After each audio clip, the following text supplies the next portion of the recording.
모두 가족 여러분, 오늘은 수요일입니다.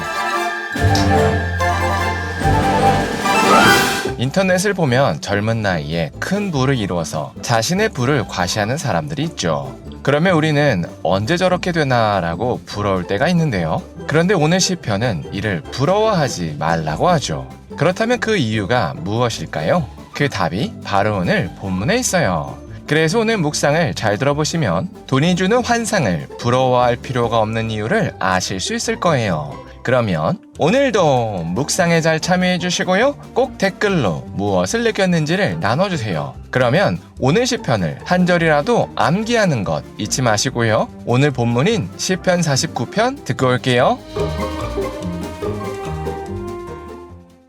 제49편 고라 자손의 시 인도자를 따라 부르는 노래. 뭇 백성들아 이를 들으라. 세상의 거민들아 모두 귀를 기울이라. 귀천 빈부를 막론하고 다 들을지어다. 내 입은 지혜를 말하겠고 내 마음은 명철을 작은 소리로 읊조리리로다.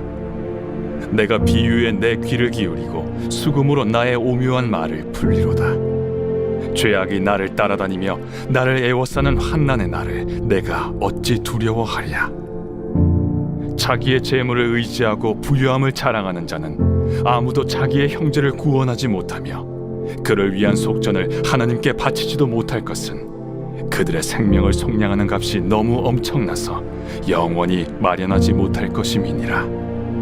그가 영원히 살아서 죽음을 보지 않을 것인가.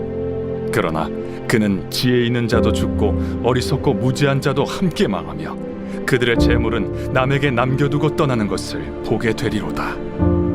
그러나 그들의 속생각에 그들의 집은 영원히 있고 그들의 거처는 대대에 이르리라 하여 그들의 토지를 자기 이름으로 부르도다.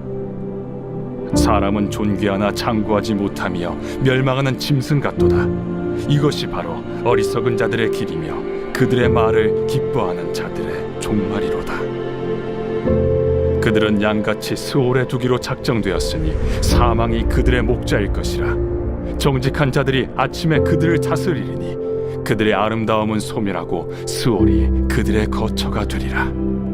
그러나 하나님은 나를 영접하시리니 이러므로 내 영혼을 스올의 권세에서 건져내시리로다. 사람이 치부하여 그의 집에 영광이 더할 때 너는 두려워하지 말지어다.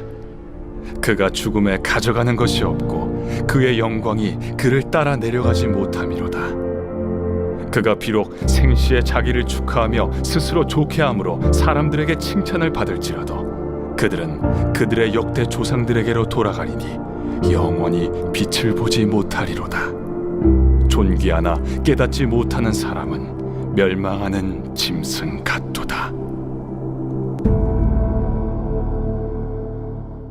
시인은 재물이 많은 악인이 가진 한계를 명확히 알았습니다. 그리고 그 한계를 교훈하고 싶어서 오늘 시편을 지었습니다. 그래서 시인은 1절에서 사람들에게 자기 말에 귀를 기울이라고 권면했습니다. 그러면서 5절에서 시인은 자신은 악인들이 득세하는 날을 두려워하지 않는다고 당당히 선포했습니다. 그리고 그 이유를 악인들이 아무리 돈을 의지한다고 할지라도 그 돈으로는 하나님께서 주시는 영생을 살 수 없기 때문이라고 밝혔습니다. 그러나 미련한 사람들은 여전히 깨닫지 못했습니다. 그래서 자신들이 영원히 이 땅에서 떵떵거리며 살 것이라고 여겼습니다. 그래서 시인은 12절에서 이렇게 돈이 주는 행복이 영원할 것이라고 여기는 사람의 인생은 결국 멸망하는 짐승과 같아서 허망하다고 지적했습니다. 그러나 시인은 자신의 인생은 허망하지 않다고 선포했습니다. 왜냐하면 하나님께서 자신의 영혼을 스올의 권세에서 구원하실 것이기 때문이라고 그 이유를 밝혔습니다. 그래서 시인은 사람들에게 부를 모으지 못한다고 낙심하지 말라고 권면했습니다. 이처럼 시인은 영원한 생명과 영광을 줄 수 없는 돈에 목숨을 걸지 말라고 권면했습니다. 그리고 이는 예수님께서 보화를 땅이 아니라 하늘의 창고에 쌓으라고 하신 말씀과 같은 의미입니다.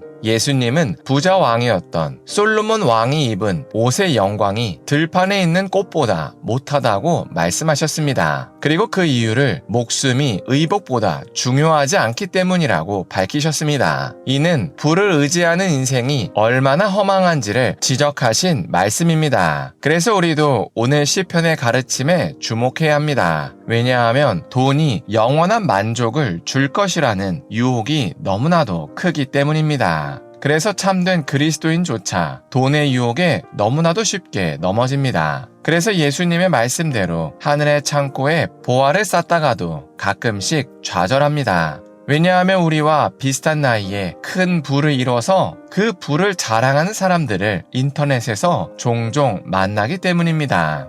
그래서 그들이 자랑하는 집과 차 등을 보면서 괜히 예수님의 말씀대로 살았나라고 좌절하기도 합니다. 그러나 오늘 시편은 이렇게 돈이 주는 만족감은 오래가지 못한다고 선포합니다. 왜냐하면 그 결말이 오늘 시편에 나온 것처럼 멸망으로 정해져 있기 때문입니다. 이는 마치 도살장에 끌려가기 전에 편안하게 먹고 자는 돼지와 같습니다. 돼지는 자신이 도살장 앞에 서기 전까지 자기가 편안한 삶을 산다고 착각합니다. 그러나 그 편안한 삶은 도살장을 위해서 잠시 허락된 안락일 뿐입니다. 이게 바로 돈만 추구하는 사람의 인생입니다. 그러니 우리는 그들이 누리는 잠깐의 안락을 부러워할 필요가 없습니다. 왜냐하면 하나님께서는 예수님을 믿어서 하늘의 창고에 보화를 쌓는 우리에게 이미 영원한 평안과 안식인 천국을 허락해 주셨기 때문입니다. 그래서 우리가 오늘 하루를 살 때 이미 하나님께서 주신 영원한 천국 복락을 바라봤으면 좋겠습니다. 그래서 돈이 주는 순간의 짜릿함과 환상에 속지 않았으면 좋겠습니다. 기도하겠습니다. 사랑의 하나님, 시편 49편을 통해서 돈만을 추구하는 인생의 허무함을 나눴습니다. 그래서 오직 영원하고 참된 평안과 안식은 하나님께 있다고 고백합니다. 그래서 우리가 이미 하나님께서 주신 천국 복락을 바라볼 수 있게 하여 주시옵소서. 그래서 돈이 주는 순간의 짜릿함과 환상에 속지 않게 하여 주시옵소서. 예수님의 이름으로 기도합니다. 아멘.